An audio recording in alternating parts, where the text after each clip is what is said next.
शहर की ताजा तरीन व खास खबरों के लिए अमरावती मंडल न्यूज चैनल को सब्सक्राइब करें तथा बेल आइकन को जरूर दबाएं।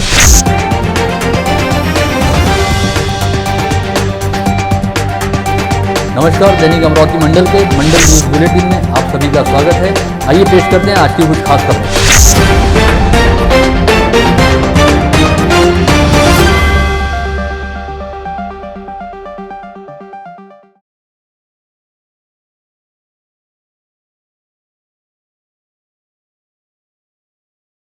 राज्य की महिला व बाल विकास मंत्री तथा जिला पालक मंत्री यशोमती ठाकुर ने सोमवार को राज्य के उप मुख्यमंत्री अजित पवार द्वारा पेश किए गए बजट को सर्वसमावेशक व विकासपूर्वक बताते हुए कहा कि इस बजट में अमरावती जिले के लिए सरकारी मेडिकल कॉलेज तथा विमानतल सहित अनेकों महत्वपूर्ण कार्यों हेतु विकास निधि का प्रावधान किया गया है, जिससे अमरावती जिले में विकास कामों को गति मिलेगी। पालक मंत्री यशोमती ठाकुर के मुताबिक बजट में किए गए प्रावधानों के चलते जिले के संतरा उत्पादक किसानों के लिए वरुड़ व मोर्शी तहसील में अत्याधुनिक संतरा प्रक्रिया केंद्र स्थापित किए जाएंगे। साथ ही मोजरी व कौंडन्यपुर सहित लासूर के आनंदेश्वर मंदिर का भी विकास किया जाएगा। इसके अलावा सरकारी ज्ञान विज्ञान संस्था की शतक पूर्ति निमित्त महाविद्यालय में अत्याधुनिक सुविधाएं उपलब्ध कराने हेतु 10 करोड़ रुपयों की निधि बजट में उपलब्ध कराई गई है। वहीं अमरावती जिले की महत्वपूर्ण प्रशासकीय इमारतों के लिए 255 करोड़ 96 लाख रुपए की निधि का प्रावधान किया गया है। इसके अलावा महिला व बाल विकास संबंधी कामों के लिए भी व्यापक प्रावधान किए गए हैं। वहीं अमरावती शहर के विधायक सुलभा खोड़के ने अमरावती के सरकारी विदर्भ ज्ञान विज्ञान शिक्षा संस्था यानी विदर्भ महाविद्यालय के सर्वांगीण विकास हेतु 10 करोड़ रुपयों की निधि का प्रावधान किए जाने और अमरावती में सरकारी मेडिकल कॉलेज शुरू किए जाने को मान्यता दिए जाने के संदर्भ में उप मुख्यमंत्री अजित पवार के प्रति आभार ज्ञापित किया है। साथ ही उन्होंने बताया कि डिप्टी सीएम अजित पवार ने अमरावती के बेलोरा विमानतल हेतु सरकार द्वारा निधि कम नहीं पड़ने देने की बात भी कही है। केंद्र सरकार की नीतियों की वजह से पेट्रोल व डीजल सहित घरेलू गैस सिलेंडरों के दामों में बेतहाशा वृद्धि हो रही है, जिसकी वजह से आम लोगों को महंगाई का सामना करना पड़ रहा है।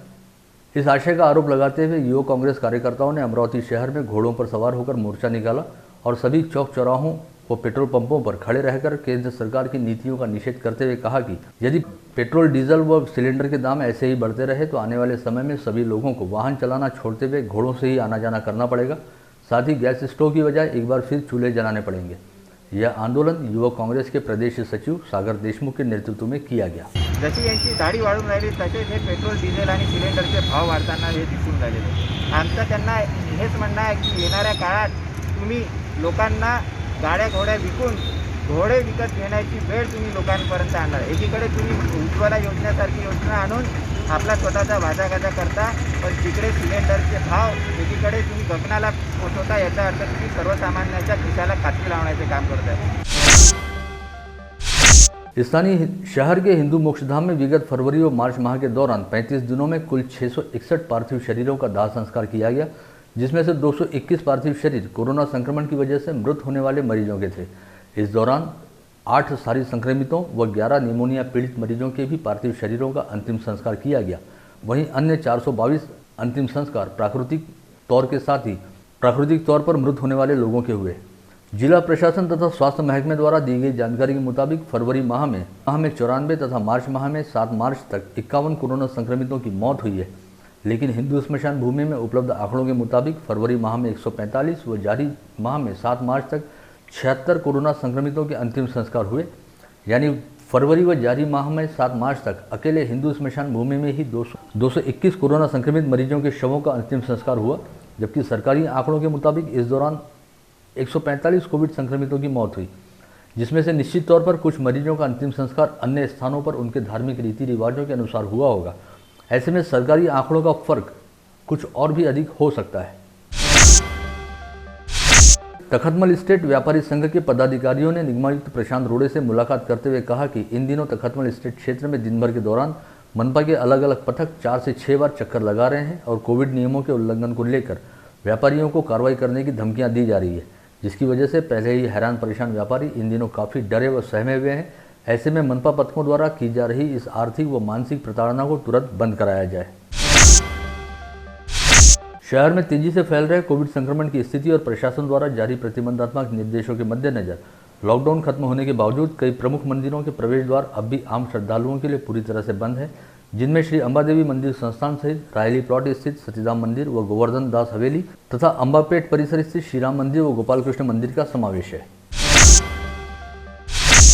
सोमवार 8 मार्च को जिले में 462 कोरोना संक्रमित मरीज पाए गए। इसके साथ ही कोविड संक्रमितों की संख्या बढ़कर 39,886 पर जा पहुंची। वहीं सोमवार को 24 घंटे के दौरान 7 कोरोना संक्रमितों की मौत होने की जानकारी सामने आई है। इसके साथ ही जिले में कोरोना मृतकों की संख्या बढ़कर 569 पर जा पहुंची। इसके अलावा सोमवार को जिले के कोविड अस्पतालों से कुल 669 मरीजों को कोविड मुक्त हो जाने के चलते डिस्चार्ज दिया गया। जिले में अब तक कुल 32,968 संक्रमित मरीज कोविड मुक्त हो चुके हैं। इस समय कुल एक्टिव पॉजिटिव मरीजों की संख्या 6,449 है, जिसमें से 1,302 मरीज कोविड अस्पतालों में भर्ती हैं। वहीं मनपा क्षेत्र में 3,583 व ग्रामीण क्षेत्रों में 1,564 मरीज होम आइसोलेशन में रखे गए हैं। जिले के सांसद नवनीत राणा का समावेश देश के सर्वश्रेष्ठ 25 सांसदों में किया गया। एशिया पोस्ट व फेम इंडिया द्वारा किए गए सर्वेक्षण में सांसद नवनीत राणा द्वारा किए गए कामकाज के आधार पर उनका चयन किया गया है, जिसके लिए महाराष्ट्र राज्य कृति समिति द्वारा सांसद नवनीत राणा का अभिनंदन किया है। इस उपलब्धि हेतु सांसद नवनीत राणा ने जिले के सभी मतदाताओं सहित अपने विधायक पति रवि राणा के प्रति आभार ज्ञापित किया है। परतवाड़ा व अचलपुर शहर में लापता अंध एवं विकलांग बुजुर्गों को साथ में रखकर भीख मंगवाने का कार्य करने वाले मालेगांव के 2 युवकों को पकड़ने में शहर के नागरिकों की सतर्कता काम आई। इन 2 विकलांग लोगों में से एक परतवाड़ा से ही 1.5 वर्ष पूर्व लापता हुआ व्यक्ति निकला। 3 मार्च को सुबह परतवाड़ा से धारणी जा रही टपाल एसटी बस सुबह जब पोस्ट ऑफिस सिखलदरा स्टॉप पर पहुंची, तब उसमें से 60 से 65 वर्ष उम्र के 2 वृद्ध 2 युवकों के साथ व्हील चेयर पर सफर करते दिखाई दिए। इसमें से एक व्यक्ति नेत्रहीन था, जबकि दूसरा पैरों से अपंग था। टपालपुरा स्टॉप पर उपस्थित एक व्यक्ति ने इसमें से एक वृद्ध को पहचान लिया, जो करीब 1.5 वर्ष पूर्व मुगलाईपुरा परिसर से लापता हुआ था। उसने वहां मौजूद सभी लोगों को यह बात बताई, जिसके बाद दोनों वृद्धों सहित उनके साथ मौजूद युवकों को स्थानीय नागरिकों ने पुलिस के हवाले किया। इन दिनों गर्मी की शुरुआत हो चुकी है और सूर्य के आग उगलने से शरीर के पसीने छूट रहे हैं। ऐसे में शरीर को ठंडक पहुंचाने वाले तरबूज फलों का बाजार में आगमन हो चुका है। यहाँ बाजार समिति में इस समय रोजाना 200 क्विंटल तरबूजों की आवक हो रही है, जो होलसेल बाजार में 8 रुपये और चिल्लर बाजार में 15 से 20 रुपये प्रति किलो के हिसाब से बिक रहे हैं। सोमवार 8 मार्च को विश्व महिला दिवस के उपलक्ष्य में शहर यातायात पुलिस शाखा की ओर से सभी महिला पुलिस सिपाहियों को महिला दिवस की शुभकामनाएं देते हुए उन्हें एक दिन के लिए पूर्व एवं पश्चिम यातायात विभाग का चार्ज दिया गया।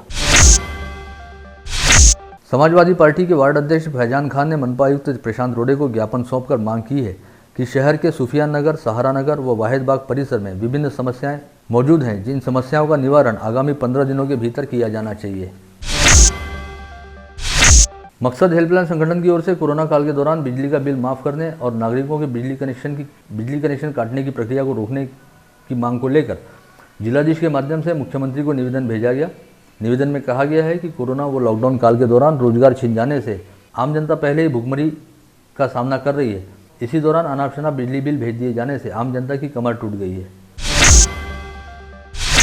महिला संस्थाओं द्वारा जिलाधीश को ज्ञापन सौंपकर मांग की गई कि राज्य में कोरोना का प्रकोप कम होने तक सूखा अनाज वितरण करने का काम महिला संस्थाओं को सौंपा जाए, जिसके तहत आंगनवाड़ी में पौष्टिक आहार आपूर्ति का काम शुरू होने तक खड़े अनाज की आपूर्ति का काम महिला संस्थाओं एवं बचत समूहों को दिया जाए। शहर के वरिष्ठ एवं प्रतिष्ठित चिकित्सक डॉक्टर प्रफुल्ल गड़ू ने कहा कि शहर में विगत अनेक वर्षों से स्वास्थ्य एवं चिकित्सा सेवा प्रदान कर रहे कई डॉक्टरों ने एक साथ मिलकर rainbow institute of medical sciences यानी रिम्स हॉस्पिटल की स्थापना की है। इसके पीछे हमारा उद्देश्य पैसा कमाना नहीं, बल्कि क्षेत्रवासियों को बड़े महानगरों की तर्ज पर अत्याधुनिक चिकित्सा सेवा बेहद माफक दरों में उपलब्ध कराना है और अस्पताल में चलने वाले इलाज सहित यहाँ के बिलिंग सेक्शन पर खुद उनका व्यक्तिगत तौर पर वॉच रहता है और जो लोग उन्हें जानते हैं उन्हें निश्चित तौर पर पता होगा कि उनके रहते कहीं पर भी किसी भी तरह की कोई गड़बड़ी नहीं हो सकती। ऐसे में रिम्स हॉस्पिटल को लेकर फैलाई जा रही बेसिर पैर की खबरों के आधार पर किसी ने भी रिम्स हॉस्पिटल को लेकर किसी भी तरह की कोई गलतफहमी नहीं रखनी चाहिए।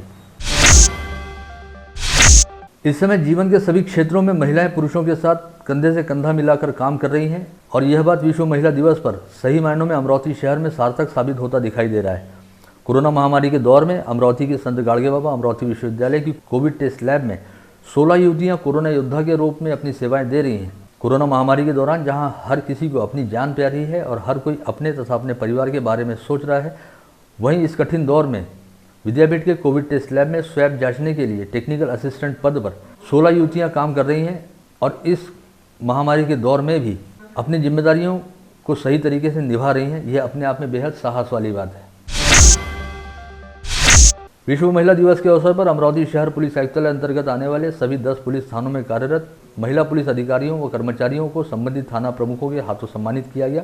इस समय सभी थाना प्रभारियों ने अपने अपने थाने में कार्यरत महिला पुलिस अधिकारियों व कर्मचारियों को विश्व महिला दिवस की शुभकामनाएं दी। विश्व महिला दिवस के अवसर पर अमरावती शहर पुलिस आयुक्तालय द्वारा मीच माझी व माझे कुटुंबाची रक्षक इस शीर्षक के तहत महिलाओं के लिए नियमावली स्पर्धा का आयोजन किया गया था। इस स्पर्धा के विजेताओं की घोषणा पुलिस आयुक्तालय में की गई, जिसके तहत प्रथम विजेता संगीता अरुण हाथगांवकर, द्वितीय विजेता संगीता अनिल ठाकरे और तृतीय विजेता तृप्ति मंगेश डहाके को घोषित किया गया। इसके अलावा जिन महिला पुलिस कर्मियों के पाल्यों ने विभिन्न स्पर्धाओं में सफलता हासिल की, उनका भी शहर पुलिस आयुक्तालय द्वारा सत्कार किया गया। विगत एक वर्ष में अमरावती संभाग के करीब 1175 किसानों ने फांसी लगाकर आत्महत्या कर ली। जनवरी से दिसंबर 2020 इस एक वर्ष में एक दिन में औसत 3 किसानों द्वारा आत्महत्या की गई। इसमें से सर्वाधिक 336 किसान आत्महत्याएं अमरावती जिले में हुई, वहीं यवतमाल जिले में 319, बुल्ढाना में 266, अकोला में 161 तथा वाशिम में 93 किसानों ने आत्महत्या की है। यहाँ सबसे उल्लेखनीय बात यह है कि संभाग में पिछले 5 वर्षों की तुलना में सर्वाधिक किसान आत्महत्याएं वर्ष 2020 में ही हुई हैं। कोरोना महामारी के संक्रमण के चलते विगत वर्ष 22 मार्च से समूचे देश में लॉकडाउन घोषित किया गया था। इस दौरान सभी व्यापार एवं परिवहन सेवा ठप रहे, लेकिन इसके बावजूद महिलाओं पर अत्याचार की घटनाओं की संख्या में कोई कमी नहीं आई। गत वर्ष बलात्कार, अपहरण, दहेज बलि, ससुरालियों द्वारा किए गए क्रूर हमले, विनय भंग, लैंगिक अत्याचार व अनैतिक व्यापार सहित इसी तरह के अन्य कुछ मामलों को मिलाकर कुल 26,586 अपराधों की जानकारी समूचे राज्य में दर्ज की गई। कोविड के त्रिसूत्री नियमों का पालन न करने वाले लोगों के खिलाफ मनपा ने सीधी कार्रवाई की मुहिम शुरू की है। रविवार को इस मुहिम के दौरान मास्क नहीं लगाने वाले 34 तथा सोशल डिस्टेंसिंग का पालन नहीं करने वाले 16 प्रतिष्ठानों के खिलाफ दंडात्मक कार्रवाई की गई और उनसे करीब 58,000 रुपये का जुर्माना भी वसूल किया गया। जिले के 60 वर्ष से अधिक आयु वाले वरिष्ठ नागरिकों तथा 45 वर्ष से अधिक आयु वाले बीमार लोगों के लिए 1 मार्च से कोविड प्रतिबंधात्मक टीकाकरण की मुहिम शुरू की गई। जिले में अब तक कुल 7,879 लोगों को तीसरे चरण के तहत कोविड प्रतिबंधात्मक टीका लगाया गया। केंद्रीय पर्यावरण, वन तथा जलवायु परिवर्तन मंत्रालय की अधिसूचना के अनुसार राख की दर 1 रुपये प्रति टन निर्धारित की गई है, लेकिन रतन पावर लिमिटेड व माइक्रो मटेरियल मुंबई इन कंपनियों द्वारा राजपत्र के अनुसार राख न बेचते हुए 100 रुपये प्रति टन की दर पर राख की अवैध तरीके से बिक्री की जा रही है। इस आशय की शिकायत ईंट भट्टी धारक अभिषेक विजय गावंडे ने जिलाधीश शैलेश नवाल को सौंपे ज्ञापन में की है।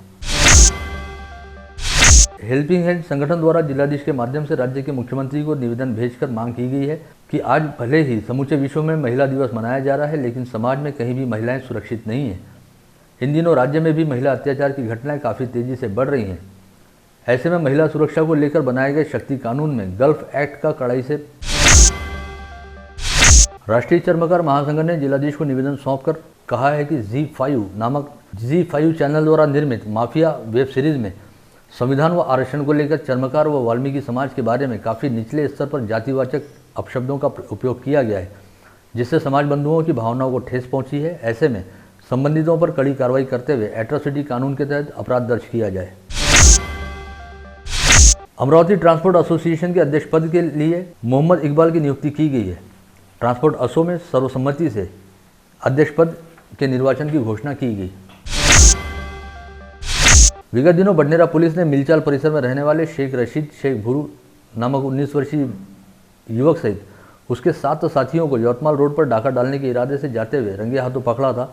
इन सभी को 9 फरवरी को न्यायालय में पेश किया गया। पश्चात इन्हें अंध विद्यालय में बनाई गई अस्थायी जेल में रखा गया था, जहां से शेख रशीद फरार हो गया था, जिसे 1 महीने बाद एक बार फिर गिरफ्तार करने में पुलिस को सफलता प्राप्त हुई है। कोरोना के बढ़ते संक्रमण को देखते हुए अमरावती जिला प्रशासन ने विगत 22 फरवरी को अमरावती मनपा क्षेत्र व अचलपुर तहसील में लॉकडाउन घोषित किया था।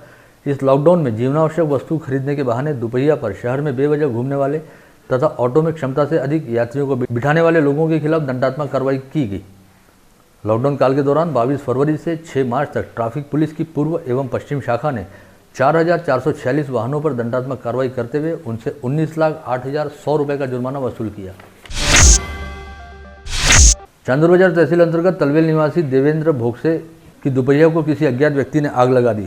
इस मामले को लेकर देवेंद्र भोगसे ने बडनेरा पुलिस थाने में शिकायत दर्ज कराई है और बडनेरा पुलिस ने अज्ञात आरोपी के खिलाफ अपराध दर्ज किया है। तलवेल निवासी देवेंद्र भोग से बडनेरा स्थित रेलवे वैगन कारखाने में काम करते हैं। परतवाड़ा से चिखलदरा घाटांग मार्ग में एक कार द्वारा ले जाया जा रहा 2,34,000 रुपये के अवैध शराब का स्टॉक पुलिस द्वारा जब्त किया गया। यह कार्रवाई चिखलदरा पुलिस ने ITI के सामने रविवार की शाम 6 बजे की। साथ ही इस कार्रवाई में मध्य प्रदेश निवासी प्रदीप शिवहरे को गिरफ्तार किया गया। यवतमाल जिले के नेर में एक शिक्षक सहित 4 लोगों को ताश के पत्तों का जुआ खेलते हुए रंगे हाथ पकड़ा गया। नेर पुलिस ने इस मामले को लेकर शिवनगर में छापा मारा और जुआरियों के पास से 9,600 रुपये का माल बरामद किया। अमरावती ग्रामीण पुलिस की अपराध शाखा ने जिले के रहीमापुर पुलिस थाना क्षेत्र के तहत पेट्रोलिंग करते हुए बिही गांव में रेत की अवैध रूप से तस्करी करने के मामले में 2 युवकों को गिरफ्तार किया और उनके पास से 2 ट्रैक्टर और ट्रॉली समेत 10,12,500 रुपये का माल बरामद करते हुए मंगेश श्रीकृष्ण प्रजापति और शेख अयूब शेख यूसुफ नामक आरोपियों को गिरफ्तार किया। मार्डी रोड पर पेट्रोल पंप के सामने अवैध रेत भरे ट्रक की जांच करते समय 2 ट्रक चालक अपने रेत भरे ट्रक को लेकर भाग निकले। इस मामले में मंडल अधिकारी की शिकायत पर फ्रेजरपुरा पुलिस ने अपराध दर्ज किया है। इसी के साथ आज का बुलेटिन यहीं समाप्त होता है। कल दोबारा आप सभी से मुलाकात होगी ऐसे ही कुछ खास खबरों को लेकर। तब तक के लिए नमस्कार।